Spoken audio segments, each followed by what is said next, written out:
In this video, I'm going to combine two steps. Step 4 says create a new sketch by right-clicking on the surface of the tag and selecting New Sketch. And then step 5 says use the text tool to write your initials. So if I come here and if I hold down my right-click, it's an orbit tool. It allows me to do all sorts of weird stuff. And if it gets all janky and I can't really mess with it, or it gets in a place I don't like, I can just come over to this cube and click top, the isometric view, whichever one you want. But I'm going to be working from the top view, so I do that.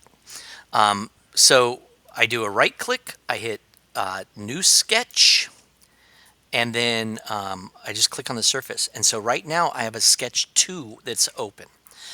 With that comes a lot of different text tools. And so for this part, I'm going to do, I'm just going to click on text, and then I'm going to create a little box. And right now it says that it's open sans, and that's totally fine. You can play around with the different texts, but for this video, I'm just going to go with a capital C, lowercase j are my initials, and it puts it here. But notice how it's hanging off the bottom of the screen. Well, sometimes when I make this video and I grab this little yellow dot, it allows me to move the box. Like right now, I can totally move this box. Other times when I grab this little dot, it resizes. It allows me to I'm not doing anything different, but like right now I'm moving the dot. In the last video, every time I grabbed one of these corner dots, it was resizing the box.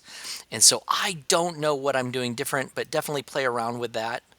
Right now, yeah, again, I'm moving. I'm going to put it right here. I can actually get closer. I'm going to put it right in the center of that box. There we go. And then I don't like how low it is. So what I found to resize it, I go up to the dimension tool. I click on the top line. I click on the bottom line. This says it's 16. I want it a little bit smaller, maybe 14 millimeters. And so you can play around with those sizes. But for some reason, as soon as I've set the size, I'm no longer able to move it around. Like it just totally anchors it down. And so when I did that dimension, at this point now, I would have to dimension it further. Like I could go from the top of the box. I'm going to click the dimension tool. I click the dimension tool, and I click from the top of the box to the top of the letter, and then I can change that like to a lower number, and it'll bring it up. And I go from the side of the box to the side of the letters, and I can pick a smaller number and it moves it around. So I can play around with the dimension tools and force it to be where I want it to be. But earlier, when I grabbed that yellow dot, it was letting me move it around by hand. But for some reason, once I've set the size, it's done.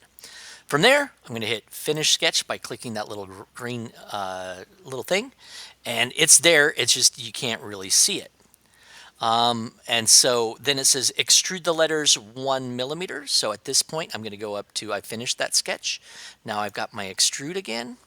I'm going to click on the letters, the dot, and I definitely don't want them 25 millimeters. I just want them like 1 millimeter. Or if you're doing it, it's like 0.04 inches. And what does that look like when I finish that extrusion? If I rotate it a little bit, it's just popping up a little bit so that I can see my letters. If you make it much higher, then things like the dot would fall off. But 1 millimeter extrusion or a 0.04 inches. Okay, and I'll see you in the next video.